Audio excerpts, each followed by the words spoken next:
I have the joy that ministry has brought from our boys club right through youth ministry to where I am today, serving the kingdom. And it has just been absolutely amazing. And to see people's lives transformed, I mean, there's nothing more rewarding than that.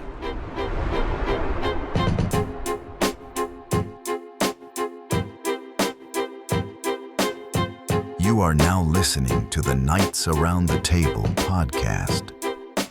Welcome to Season 2 of Knights Around the Table podcast. We had an amazing Season 1. It's been a lot of good conversation that's taking place around this table. And today we are glad to have our very own pastor, Pastor Gene Henderson, also my dad, and a lot of great memories, a lot of great things that we'll get in and talk to him about. And we're just going to dive right in. So he is, of course, the pastor of our church of Ebenezer, and lot of things he's involved in. And if you don't mind, just tell us a little bit about, I guess, what you do and kind of how it has gotten to this point as far as ministry goes for you. Well, I am the senior pastor, but it didn't start out that way. Mm-hmm. I started out years ago in the boys club and then became the youth pastor here at Ebenezer. And over time, it just turned into when our pastor retired, I became the senior pastor. And I've been here a long time. Yeah. As everybody around this table has had a lot of great memories with you, and ministry has taken on a lot of different forms and a lot of different looks. I think for some of our listeners, maybe you're very familiar with the life of a pastor, but maybe you're not. And I often think about what people see the pastor preaching is just a small part of being a pastor. You know, what is it? What is a pastor? What is that like for you? I mean, what is being a pastor look like? Maybe parts of it that people don't see for you. Well, there's a lot of seriousness in being a pastor, from visitation to hospital, in-home, different things like that. But there's also the maintenance, the upkeep of the property, doing things for people. Here at Ebenezer, we aren't so big, and I'm not such an almighty pastor that I can't get out and get my hands dirty. We have senior adults that there are times they need grass cut. We have folks in our church that have needs, and we have to walk along beside them. But we also have things that we really enjoy doing in ministry. And I never thought as a pastor that I would ride motorcycles. I never thought as a pastor that I would be able to enjoy and do the things that we do that really have shaped our ministry. Man, that's awesome. John, first time that you recall Pastor Gene kind of showing up in your life, what was that like? Well, that's my father and Pastor Gene are first cousins. So you've known me since my existence, and it's kind of hard to say my first memory, but I would say the first time I, as a conscious, understood what was going on, I would say when you were running Royal Rangers. What year did you start that? We started Royal Rangers at Ebenezer in 1986. 86? 86. Okay. So I was born in 84, but you started that program at 4 years old. Yeah. So that would have been 88.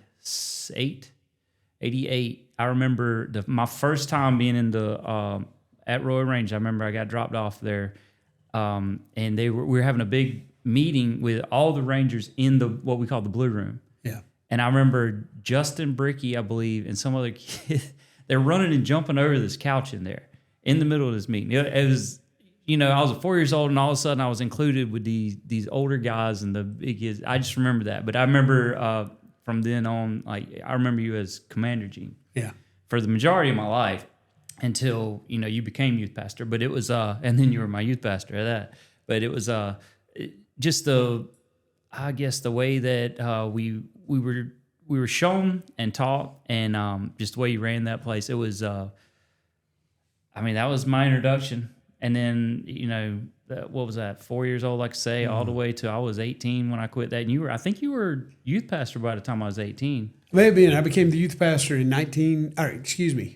2000. I became the youth pastor. Yeah. So I had 2 years of that then. Yeah. So that's yep. That was my introduction. And like I said, I'd known you my entire life. We grew up with you inside the church and outside the church. So it wasn't like you weren't this, like people come to church and they see the pastor and he's Sunday. They don't have much interaction with him. I mean, they periodically do, as you were talking about with needs and stuff. But, you were basically a part of life for a big portion of my life. And so I have a little bit different perspective. It's more like you were family. I mean, at Granny's house at Christmas, that was a big one. So yeah, it was a little different perspective for me, but I was... Yeah, we had, back in the late 80s, early 90s, I actually worked with your dad. I remember you as a little boy climbing up on that equipment and operating the equipment.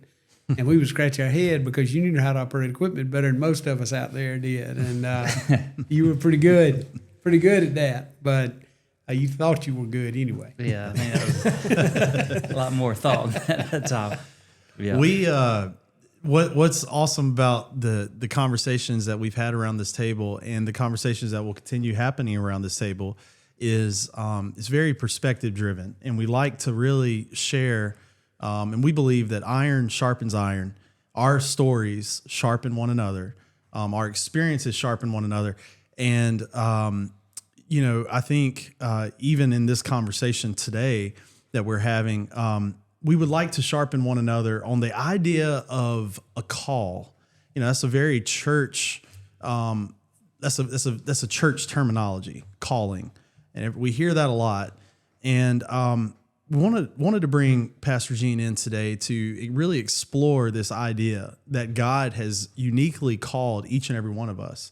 And I guess we'll just start at the beginning, if that's okay. Just tell us a little bit about, your story, where you kind of felt God calling you and your first experience, with God, or at least your maybe conscious experience where you really felt him touching your life. What was that like? And kind of walk us through that journey for you.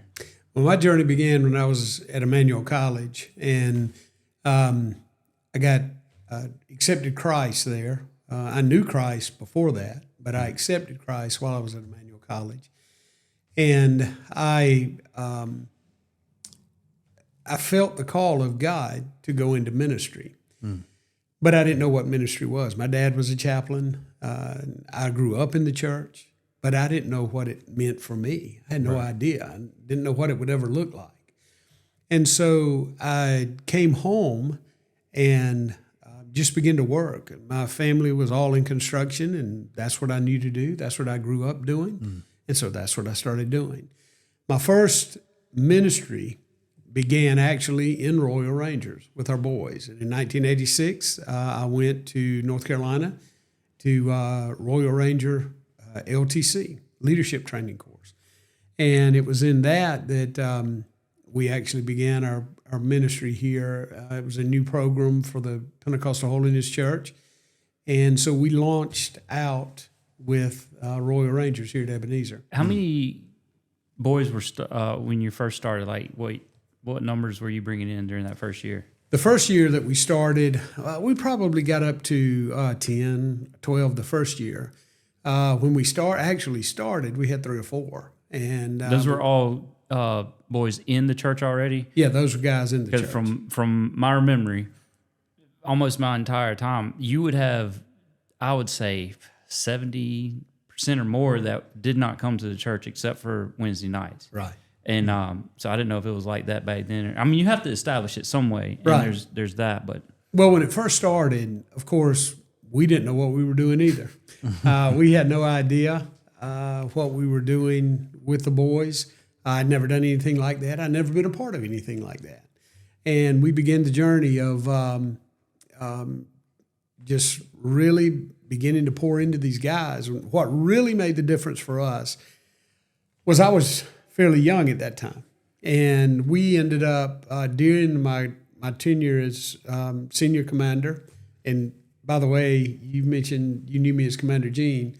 I still get called Commander Gene out on the street. People, Commander Gene, and all. But when I became the commander, as the program grew, we ended up at one time with 19 young men, probably at under 40 years old, that were working with our boys. And we, at one time, were the largest outpost in the International Pentecostal Holiness Church. We had over 100 boys in our program. Yeah. So it grew rapidly. Yeah, that's I mean, I was pretty much there in the heyday, so I got to experience this. And like you said, you were the young. I think it might have been a blessing that y'all didn't know what you're doing. Amen. Because, I mean, a lot of stuff. It was also a blessing the police didn't know what we were doing, too. A lot of stuff that was, I mean, we told stories on here, but a lot of stuff that you did, if you knew better, you probably wouldn't do. And the fact that you did go through with those, activities and decisions, I mean, that was what was so attractive to all of us. And really, it was probably the boys 2-3 years older than me that were the I don't want to say the problem, but the ones who really contributed that portion. But that was man, it was fun times, and y'all made it fun. And I mean, you taught us a lot of stuff, how to be men, Christian, and you taught us that it wasn't one, Christians weren't weak, and two, Christians weren't boring.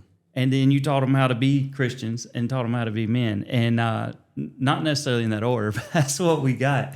And man, it was a good time. And that's where I started. If we did all those things, it was accidental, because we were down having a good time too. We were reliving our childhood as boys. We were able to just live life and have fun doing it with each and every one of our boys. Yeah. And we had commanders that were tough. And I'm going to tell you, our young men that came through the program back in that day, they have grown to be men. I mean, they really have. And they haven't, it wasn't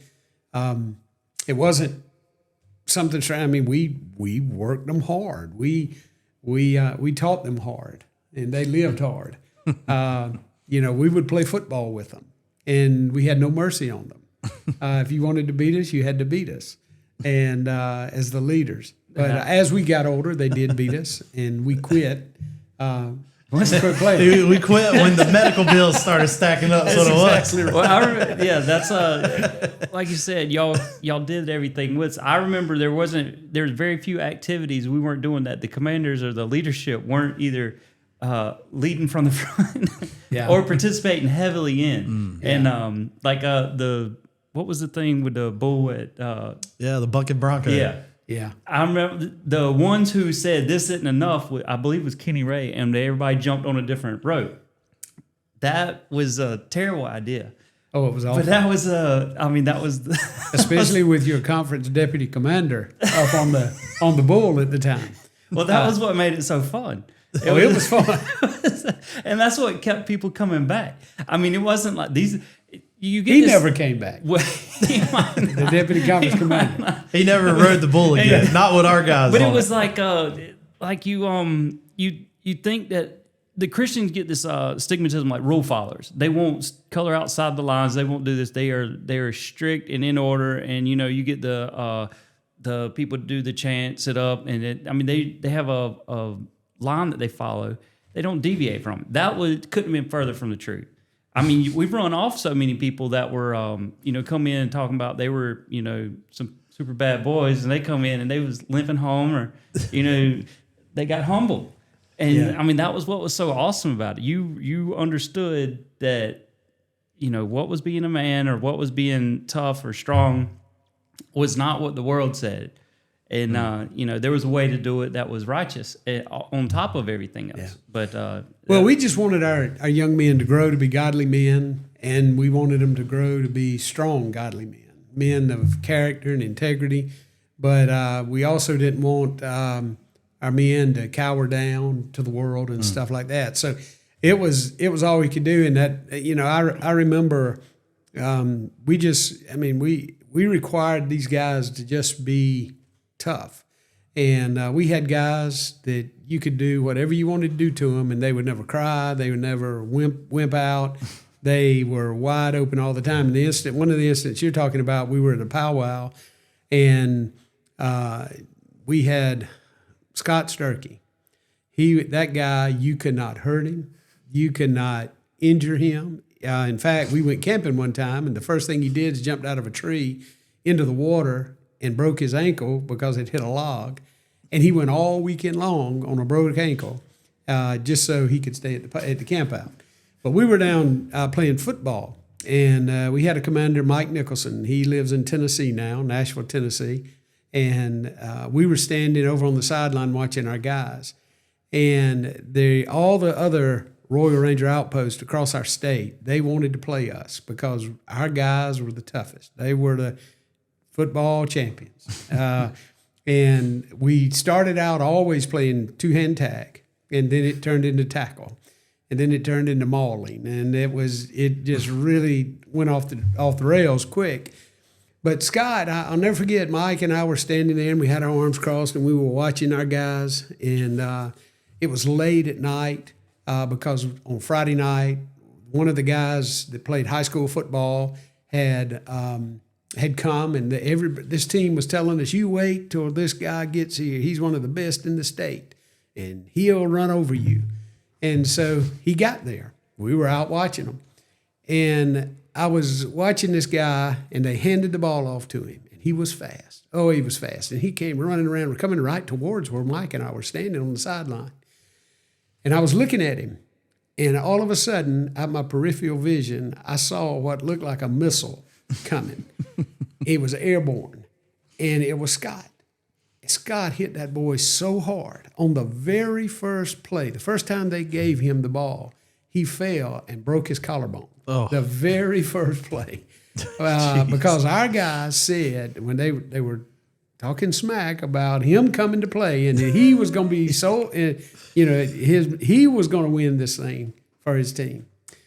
That was the kind of guys we raised. I say we raised. That's the kind of guys we had. Yeah. And you attracted that kind of. And it was and you produced that. Once they come there, they either, embraced that, learned it, grew into that.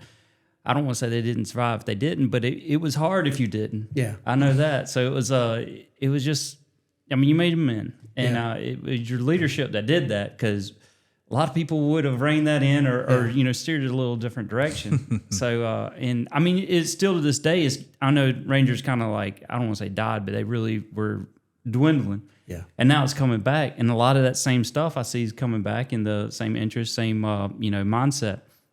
And I think that's, for the future of the world, future generations, that's needed. Yeah, Huge it need. is. No doubt. It is, absolutely. It's a different time that we live in.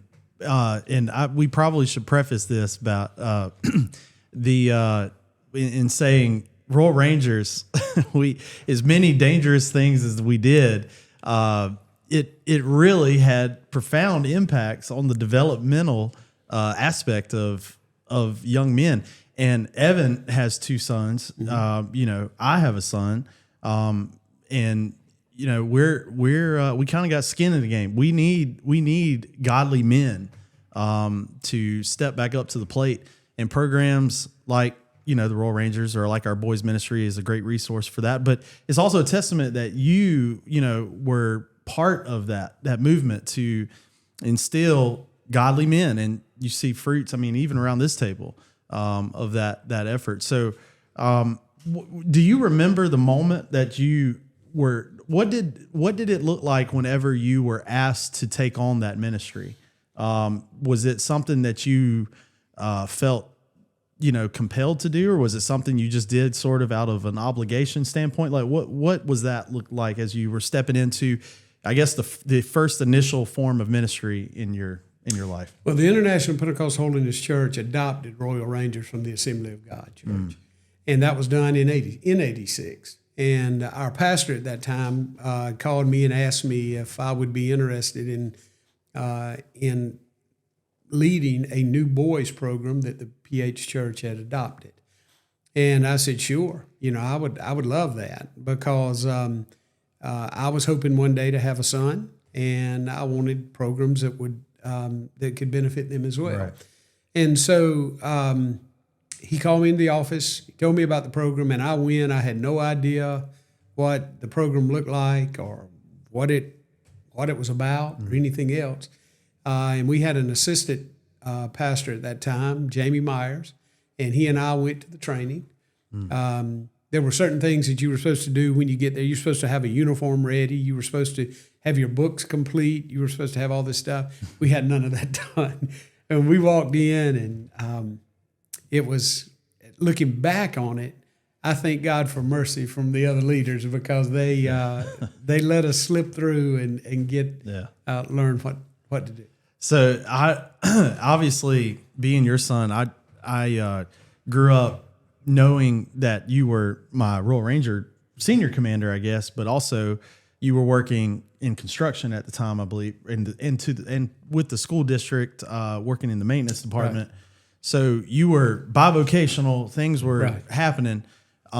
Did you ever anticipate that there would be another step in ministry that you would take, or did you just kind of think this is kind of where I want to be and I'm having a good time? I mean, did you have a sense that there was something on the horizon? Well, in the early 90s, when before I was doing anything in youth ministry, I was asked, would I consider serving as a youth pastor? And I said no, because I was in leadership here at Ebenezer as well, and we had other associate pastors, youth pastors, and we had a lot of folks that had served, and it didn't go real well. Yeah. And I said, I'll never do that. I'll never do it. And that was my mindset. You were on the board at this time. I was on the board. So I saw it. Yeah, you had inside information. Yeah, I had inside information, and I saw what I said, a lot of these guys, well, looking back on it, in our church, a small church at that time, the pastors were not businessmen. Right. They were pastors. They had never been taught how to work employees and what to expect out of employees and those kind of things. So at that time, we had a pastor that was a hard worker. I mean, he worked, 20 hours a day, and he expected his staff to do that, and that wasn't realistic at that time. And so they asked me if I would do it, and I said, no, I will not. I will never serve in ministry. And that's... Well, a lot of people, if you don't have like you're talking about from the inside aspect, if you're not behind the scenes helping, right, it looks like the church is running on autopilot. Everything's smooth because the leadership does, if they're doing their job right, they're doing a good job at not masking, but not letting the internals get out to the open. Yeah. So it looks like the church is running on autopilot, but behind the scenes, now our church is not like this. And I'm on the board, so I can say it is very much smooth operations, at least in my tenure it has been. However, it is not like that in everything, and in every business as well, which is church is essentially run semi like a business. But it can get chaotic, it can get discord everywhere, and I can only imagine what you're talking about. Speaking, I can understand how easy that can get out of hand. And if an associate pastor has a vision to go this way, and the senior pastor's over here, and they're not, in sync, that could go sideways quick. So that's a huge. Looking back at what you did, and we're going to get into it more in a second, but how you did end up taking that is much more of a how would you say, not a gamble or a chance, but a leap of faith, I guess, than just because that is unsure. You dip your toes in and, work part-time and then gradually work in. When you just dove in, you're right. That could have been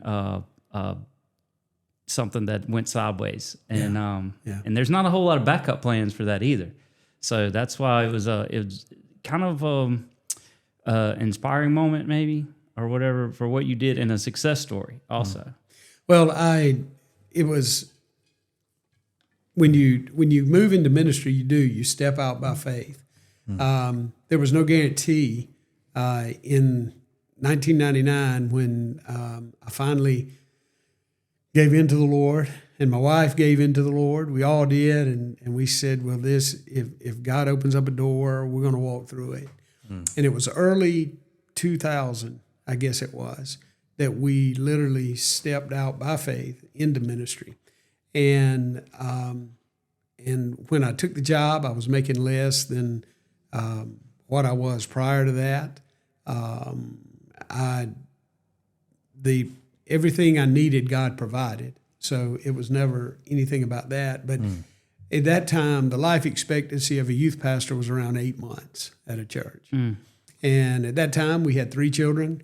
We had a home. Did you do that research before you, like the life expectancy and all that Well, stuff? I learned that later. I just That might would have been stats you didn't want to see before you did. Well, I mean, that's kind of stuff like you would. It's still a low number. It's still very low. Yeah, it's I mean, I don't know. Yeah, it is crazy how that. And I go back. I think it's because a lot of pastors and a lot of people in the church, they don't know how to be bosses. They don't know how to be leaders. And I'm not saying I'm the greatest, but I think we've got a good team here, and we do some pretty good stuff here. But we just did it, and God opened the door. He made a way in 3 days, actually 2 days. It was Monday morning that the youth pastor stepped down here at Ebenezer, and it was Wednesday night that I was hired that I accepted to be the role of youth pastor. Well, you said something a second ago that I've thought about, but I haven't really explored much. Miss Gina, she obviously, I know you consulted with her and did other, but how was her feelings about this? Because she's along for this ride as much as you are. Yeah. So how did she? Well, for 2 years, we really struggled because we knew that God had something going on in us, both of us.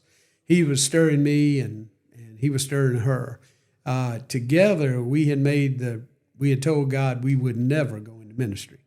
And so, by the way, don't ever tell God you will not do something. But we told God we weren't going to do this. But over that 2 year period, I mean, we were at a place in our life. Our family was growing. We loved our jobs. We loved our careers. We loved everything just like it was. We loved the church. We loved what we were doing in Royal Rangers. And Gina was very active in Royal Rangers with me. But there was just an unrest in our spirits. And we knew that God had something more, and we just didn't know what that was. And in fact, it was Gina that reminded me that back in 1986, 1985 and 86, when I was at Emmanuel, it was then that God called me to ministry. And again, I couldn't remember what that was about, but she reminded me of that. And so I said, well, maybe God's got something for us. And when the opportunity presented itself to come on the staff here, I called her and I said, Gina, I know what we're supposed to do, and that is to become the youth pastor at Ebenezer. And she said, that's fine. She said, that's awesome. Let's do it. I had never had a youth pastor. I had never been a youth pastor. I had never been trained to be a youth pastor. In fact, the only thing I had ever done was work with boys. I was scared to death of girls. And I was fixing to get a whole group of young ladies that were going to come on board, and I didn't know how to deal with that. So, but God had a plan. Well, as a first generation youth under your leadership, it was a lot of the Royal Rangers transitioned over to that. It wasn't, so there was from my perspective, and my memory on this perspective, there was a standard that was set. You had to uphold that standard. It had to be met. But other than that, I mean, it wasn't necessarily micromanaged. It wasn't necessarily, tuck your shirt in, or the little things weren't made a big deal out of. But there was a standard set. You had to, basically what was the 8 gold points? Was it 8 blue points? 8 blue points. Yeah. So alert, clean, honest, courageous, loyal, courteous, obedient, and spiritual. So you keep those That's impressive. in check. Oh yeah, I can remember all that stuff. I don't remember the colors, but I remember the 4 gold, 8 blue, and then 4 red. Yeah. So I got all of them. But anyway, you can you keep that in check. And if you ever get in a decision, this is how I've functioned for a while now. But if you get to a point in life you don't know a decision, or you're going out doing something in any activities of life. You keep those things in check. Am I living this way? How is this affecting each one of these? It's easy I would say easy, but it's like a roadmap. So you don't deviate. It's easy to keep yourself in check. And that's basically how the youth was managed as well as the Rangers. Now, the same crazy things that took place in the Rangers, I can't say the girls did what we did, but the boys still, every youth out and we went on like Fire and Ice, the entire weekend was a wrestling match. I mean, no matter where you went, the pool, the rooms, the ski slopes, whatever. So the fun was still there, the interest, the stuff to keep people coming back because it was a good time. But the standard was set. You learned a lesson, and you were taught not only what to keep, but how to keep it and how to manage it. So you were learning stuff without realizing you were learning stuff. Yeah, and I think that was how it was so successful, and successful it was. Yeah. In every aspect of it. Yeah, God, when the transition was made over into youth ministry, like I said, I didn't know how to be a youth pastor. And it was during those early days that I learned the things to do and the things not to do. And I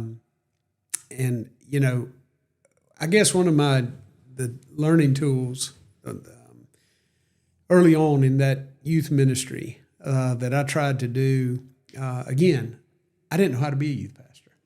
I didn't know how to lead. I didn't know how to be attractive to the youth. And so what I did is I found a youth pastor in this area when we would meet and all. He was high energy. He sang. He played instruments. He did all this stuff. And he was a cool guy. And all of the kids loved him. They thought he could walk on water. And I saw him, and I said, that's what I want to be right there.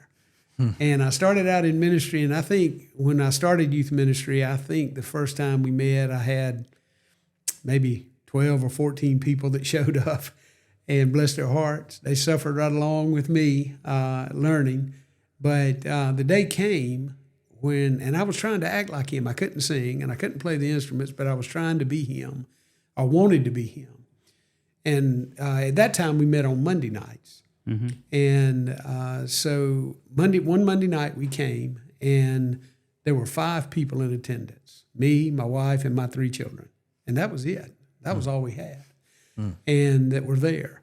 The next morning, I was so discouraged. The next morning, I went in my office and I shut the door and locked it. I didn't even want anybody in there. And I just got on my face before God and I said, God, you called me to this. I know you did. But I don't know what I'm doing. And you called me, and yet you're not sending anybody and to be a part of this youth ministry. And just as if he was sitting in that room with me in a calm voice, he said, I called you. I didn't call you to be someone else. I called you to do the ministry. And that hit me like a ton of bricks. And so I only knew who I was, and I only knew what I was capable of doing. And so I reverted back to that. And, I knew that we could drive the buses. I knew that we could pick up kids in the community. I knew that we could be attractive to our youth ministry, to our youth like that. And so that's what we started doing. And I was like the old man youth pastor. I was a lot older than most youth pastors. And all I knew to do was love our kids. And the kids in our community that came from broken homes, came from families that some of them lived with grandparents. They didn't have a mom and dad in their life. We became mom and dad to them. And we loved them. And we helped them to get through some of the most difficult times of their lives. I've married those kids. I've buried them. We've had funerals for them. But along the way, we impacted their lives, and I thank God for that. Yep. Well, how much so, obviously, my perspective is a little bit different coming in. Yeah. Whenever I was starting to pursue Dina, I knew you were a pastor, but my first perspective was this is the father of the girl I'm trying to court. So I was like, I was trying to make sure that I impressed you, because I double impress you, I guess, because one, you're the father, number two, you're a pastor and also a father. So I'm like, man.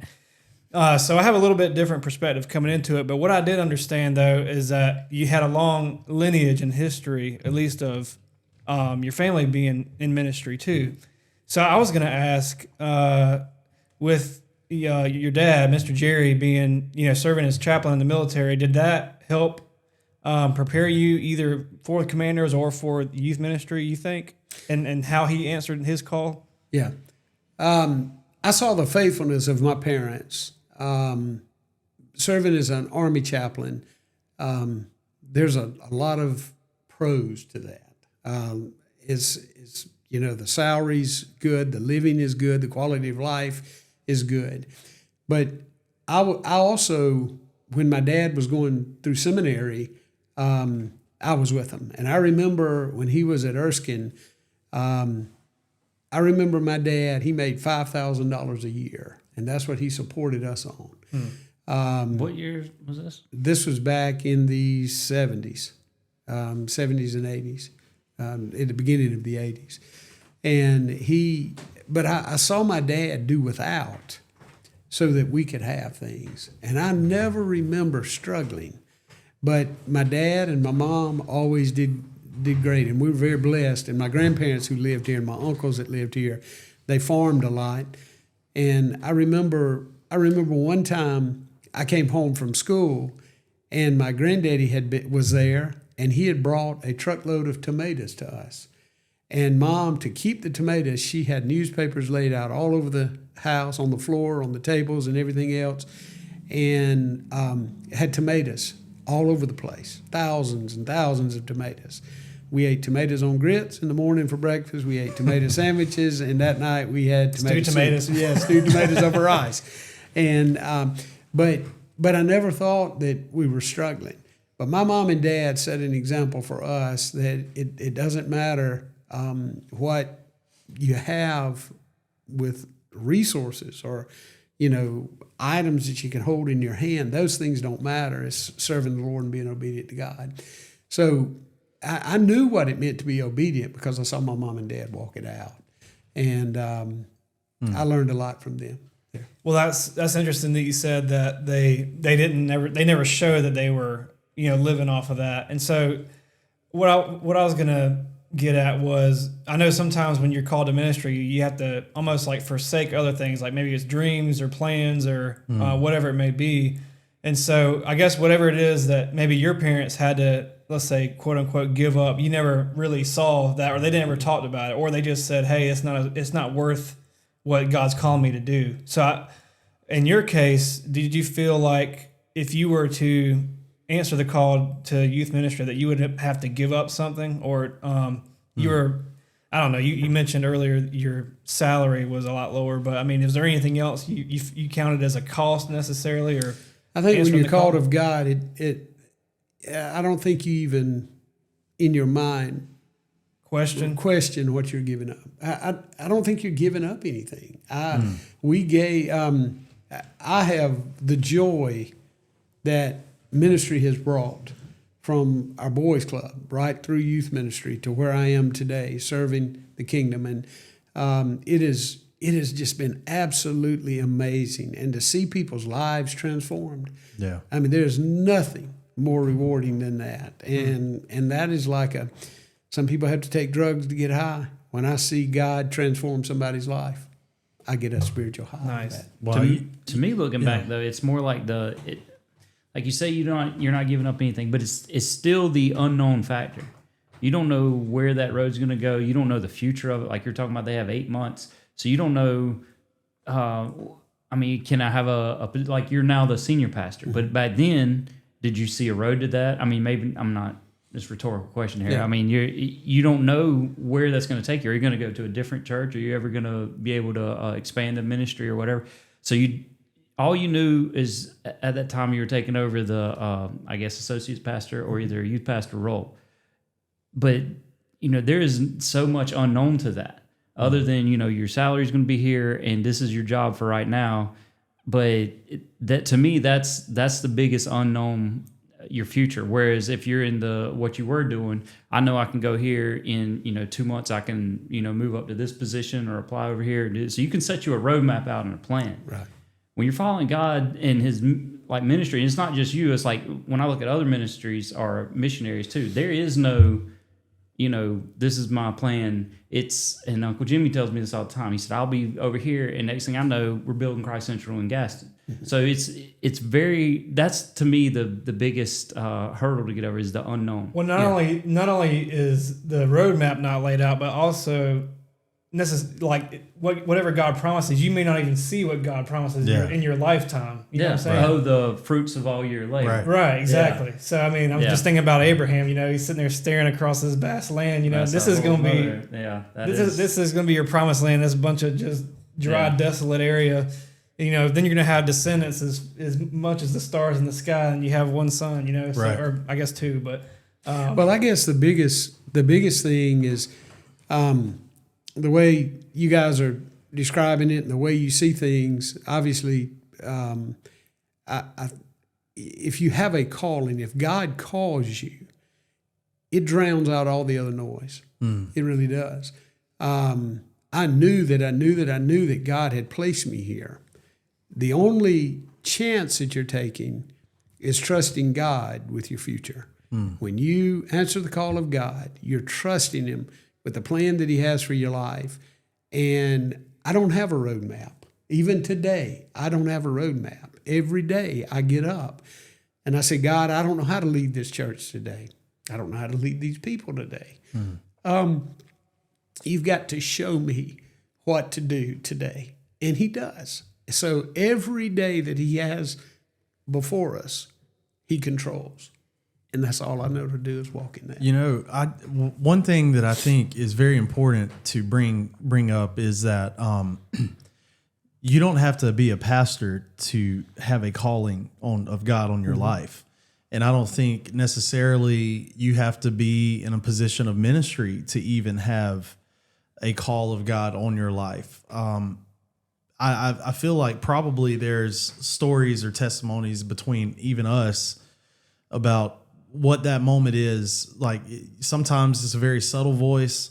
Sometimes it's an instant, undeniable voice, but there is a call on every single person. And the Bible clearly, says if you believe in Christ, you are to go and make disciples. And that doesn't mean just in churches.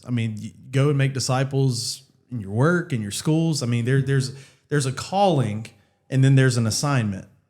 And the calling is to reach the unlost. That regardless of who you are and where God puts you, that is your calling to go. The Bible calls us, the Holy Spirit draws us into that and sends us after He equips us. And sometimes He equips us along the journey, as you said. He didn't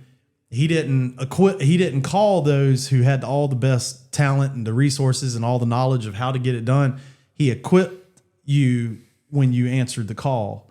And I think that's pretty profound. So regardless of where you are and where He has planted you, answer the call, and along the journey, even when you can't see it, He will equip you. Yeah.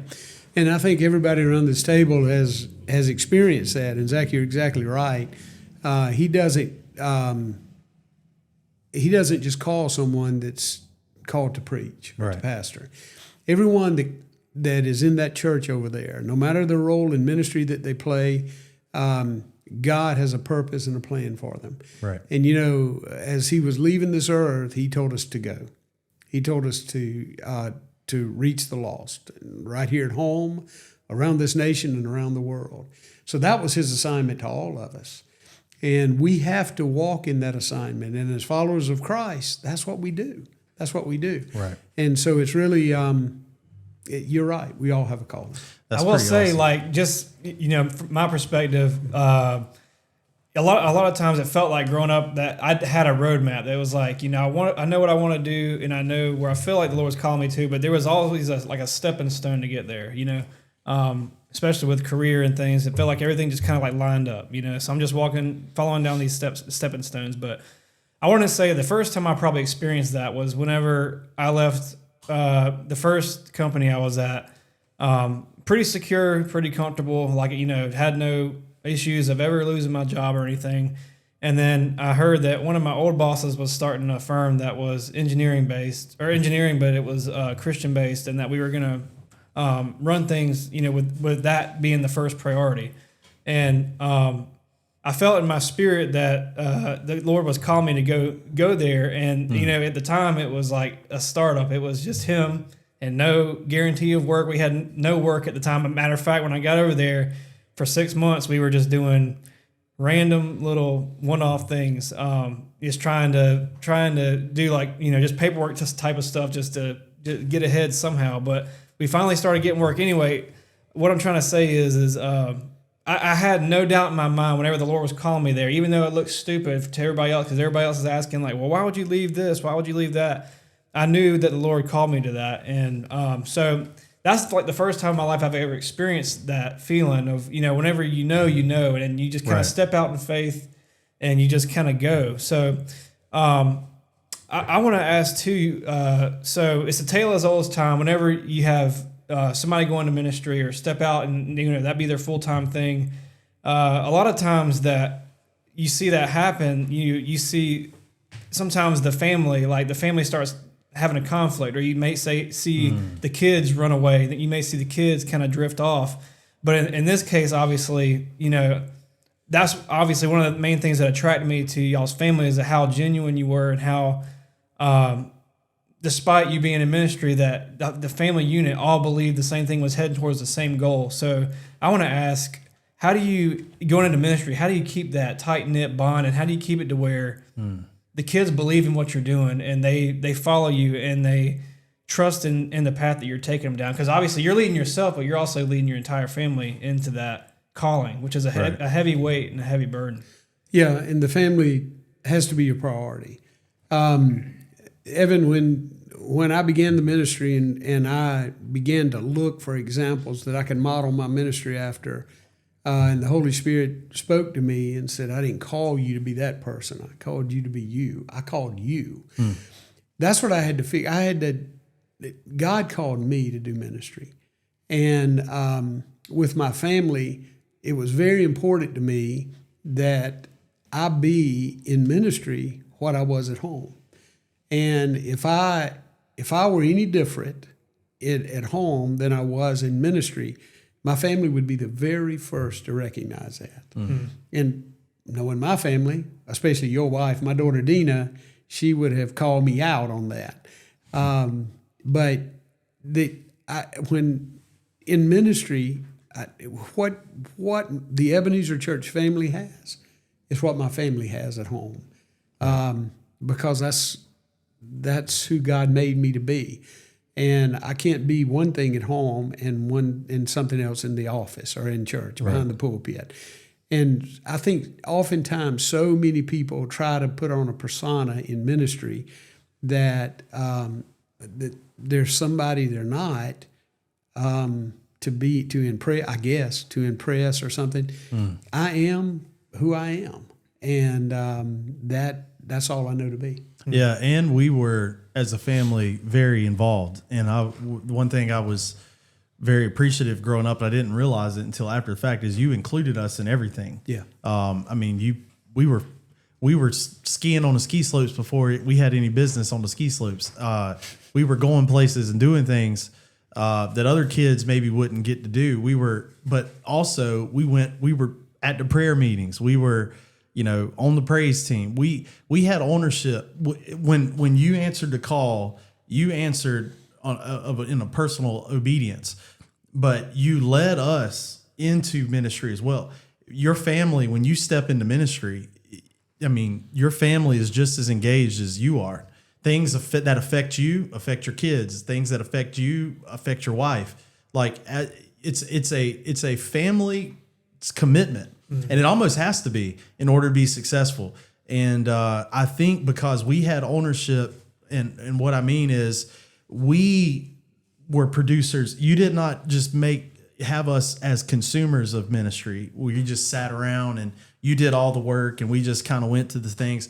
Like, you set us up along with a lot of other kids over time to be producers of ministry. And I think that has sustained us through a lot. Well, and two, we look at ministry as like organization, or we look at ministry as our job. We look at ministry as the activity or the thing that we're going out to do. But being a good husband to your wife, that's one of your main ministries. Right. Being a good father to your children, that's another one of your main ministries. Absolutely. And so I feel like if you have those two ministries, like if you're thriving in that, then you're well equipped or well able to step into a ministry where you're having to impact others, outside of your family. 100%. Well, there were times that in ministry that you get so busy that you do neglect your family.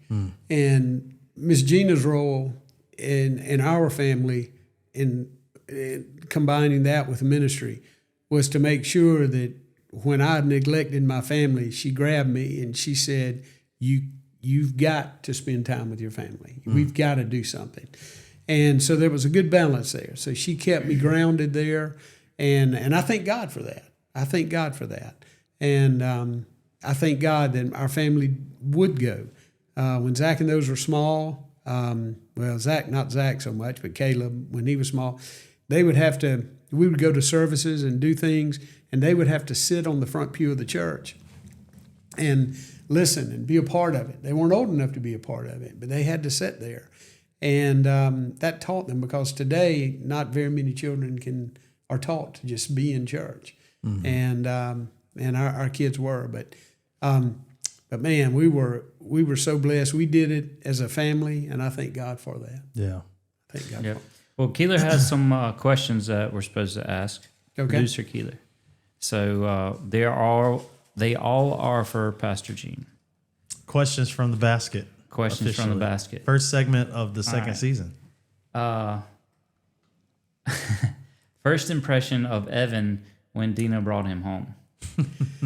Well, my first impression of Evan wasn't at home. It was on the football field. And this is my story. So I'd heard about Evan, and I had seen Evan. I knew a little bit about him. Because I had taken her out before that. You had, but I didn't really know you. And Gina told me, not that Dina had said, that Evan was a little bit intimidated by me, and that and so we went to a football game, actually Airport BC football game. Airport won that year, and Evan was one of the, I think, were you the A? Oh, What man. letter? I don't remember what I was. Okay. So maybe we should he was not on the football field. No, he was not on the foot. Yeah, he was. Yeah, we need some clarity. He was in the stands. I don't know if they're in running the like, student I section. was this big around in high school, so I wasn't playing football. He was in the student section with a painted letter on his chest. Yeah, he was actually in the end zone, behind the goalpost with the Lowercase letter a. painted. Yeah, and that night it was freezing, and here Evan is standing out there, and they've got Airport Eagles spelled out all on their chest, all these guys. And Gina said, that's Evan down there, and Dina, I think, was down there with them and all, and so I was looking. And I said, that boy has got to be cold. And so anyway, after the game was over. He was a committed one. After the game was over, Dina came up and she said, Daddy, this is Evan. And I looked at him, and he was sitting there with no shirt on. And he had this letter painted on his chest. And I looked at him, and his little things were pointed. And I said, Evan, buddy, you could cut glass with those. Yeah. It was about 30 degrees that night. It was freezing, man. First So experience. that was my first. Maybe we should ask Evan what his first impression was. All right. The next question is, how did the powwow boat race go? Well, it went great. We had two little guys. They made it in to the other side. We were leading the whole time till about 12 feet to go to the finish line. We got to work on endurance. Yeah, endurance. Well, was, the big thing is ye of little faith. Our commanders, we built this thing. I'm telling you, all four of us could have got in that thing. The kids built it. we could have put. We it on. did, yes. The kids were part of it. Well, the kids did help. They did. They did help. But I'm telling you, I think all four of us almost could sit in that thing, and we could have paddled right on. From the video I saw, you couldn't sit in the front of it though. No, it was sad. Well, they had no weight in the back. Well, that's because Everybody was up front. That's what I'm saying. The problem was we had muscle and speed, and they said it's not going to hold us. So we went to light and swift was our method. So we went weak. and well, much weaker. And Yeah. but we found a way, and everyone was chasing us till about 15 foot to the line. So Yeah, they did second great. place, I was second overall. so proud of Did them. they decide what they're doing next year? not yet. The rumor I heard was one of those. You seen the Red Bull thing where they pushed the The plane flea talk, on? I said there ain't no way. the lie. There ain't no way. Oh, that'll be amazing. No way. There ain't no way. But I'm already got me some ideas. That's flashback to the early 90s. Yeah, I was about right to say there is what that. that is. Yeah, we would. That would be. That would definitely be early '90s. All right. All three of your children are musically inclined. Is that? I don't know what that word says. To you. What does that word say? Due to you. Due to you. No, It's not a D. in spite of me. In spite of you. Yeah. Is that due to Miss Gina? I know she's in the Nah, choir. she sings. She sings, Hey. and she played an instrument before. Look, but don't let him fool you. That's the work of My the Lord. man plays the trombone. yeah, I did play the Yeah, trombone. I do recall that. The old band. The band. He You played know- the trombone. My mom played the xylophone, the bells, Yeah. and yeah, Man, I think about that periodically walking down there, the old band. That was a good. that was a good time. That was a good time. Incredible talents come Yep. through there too. Picking up offering, and they was just jamming over there. Sure enough. All right.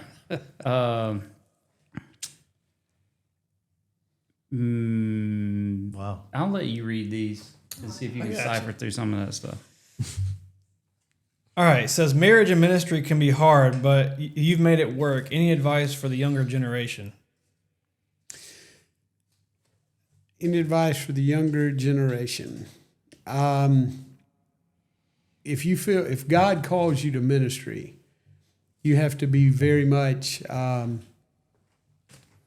choosing a spouse, that spouse has to understand what the calling of God means as well. And they have to be willing to walk with you through it.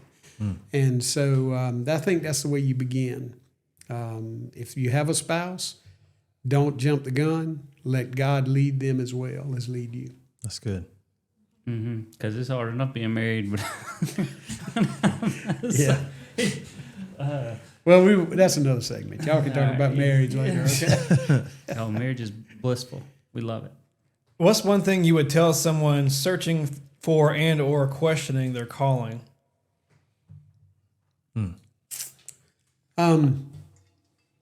If you're searching for a calling, you're going to question it at times, because it's a complete life change. It's a complete thought change, and it's because you're living for one, and you just always have to remember that. Wow. This last one? That was the last one. All right. Favorite youth pastor story? Got one? Well, I've got them, yeah, So many. but it's which so one, many. Your favorite one you can tell. Yeah, that's what I was just thinking. The statute's of limitations. Yeah, Well, some people are, yeah. yeah.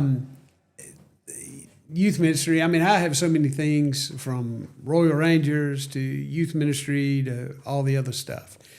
I guess one of the most talked about things, even with our youth ministry, we were doing a revival down in the lower part of the state. And because we didn't have the resources to be able to stay when we went out of town, we would always drive the bus back. And when I went on when we did revivals, the entire youth group would go. So we'd drive buses down and we would take them. Our praise team our youth praise team usually led worship and all. And so anytime we went anywhere, that's what we did. And driving the buses home on numerous occasions, the church office would get a phone call because we had the names on the buses, the phone numbers, the addresses, and all that. And we were coming back from the lower part of the state, and I got all of my kids. Anytime the youth group would get quiet on the bus, there would be Something going on. something happening. Some things still haven't And- changed. And so I looked up, and we had people actually standing, and I said, "You guys need to sit down. You need to sit down." And what they were doing at that time, and we didn't have the safety features of the buzzers when the doors would open or whatever. And we were riding down the interstate, and they had one little boy, and I'm not going to call his name because he's married and got 3 or 4 children now. But they had him standing in the doorway. They would throw the door open, and he would moon everybody that was on. Needless to say, I got a phone call. From He the didn't know it was happening until I they didn't know checked what the was voice going message. And then we had that several times. They had Church bus. Yeah, when we had the vans, we were coming back from North Carolina with the Royal Rangers, and they did the same thing. And they would accept when at that time we didn't have tinted windows. Tinted windows were a blessing for the kingdom, I tell you, in the bus. But we didn't have tinted windows. And cars would go by me, and they'd blow the horn, and people would be laughing, and some people would be Not giving me mad. gestures that were not very pleasing, and I'm trying to figure out what in the world am I doing. And come to find out, about 4 or 5 of my guys were back there pressing their heinies up against the window. It's a Mooning different time. everybody. It's a different Mooning time. the people that were driving past us. Man. So anyway, those things. But I've got so many stories. Lord have mercy. It's amazing. It's different. Different age. Yeah, we the idea of all of the experiences that you've been through and the stories and the memories. I think it's really interesting hearing your story of how you came into ministry through the boys' ministry, not having any idea what to do, and how the whole time, even through Royal Rangers, God had prepared you and was equipping you to step right into youth ministry. And even though you felt like you didn't have any idea, the very same principles and things that he had taught you in Royal Rangers, it's almost like it's been a building block, and it's led you all the way, and God is still building and doing, and it's all because of that obedience to follow him. And I think that that's the whole idea of this, podcast. This episode is to instill in our listeners to listen and obey, and to be willing to step out even into the unknown when God calls you. And through that, great things can come and lives can be changed. So does anyone have anything else before we wrap this thing up that maybe you want a thought that maybe you want to give before we land this plane? I think we covered a good bit. Yeah. I'm good. Cool. Well, I thank God for each and every one of you. Of course, my son and a cousin, I guess, son of a cousin. And I thank God for Evan, who's a part of my family now, and he's an answer to prayer. I told him that when he asked me if he could marry Dina. I said, "You're an answer to prayer." And all 3 of y'all are. Yeah. And I thank God for you. I really do. We appreciate you coming on with us. yeah. It's an honor. It's been a good episode, and hopefully it's been one that's inspired all of our listeners to really listen to that voice. Sometimes it's a still small voice. Sometimes it's a demonstrative voice. But regardless, we all have a call, and God is calling us to be a light to this dark world. And so we want to thank Pastor Gene for joining us. Thank our listeners for joining us. And until next time, stay sharp, and we'll see you for episode 2.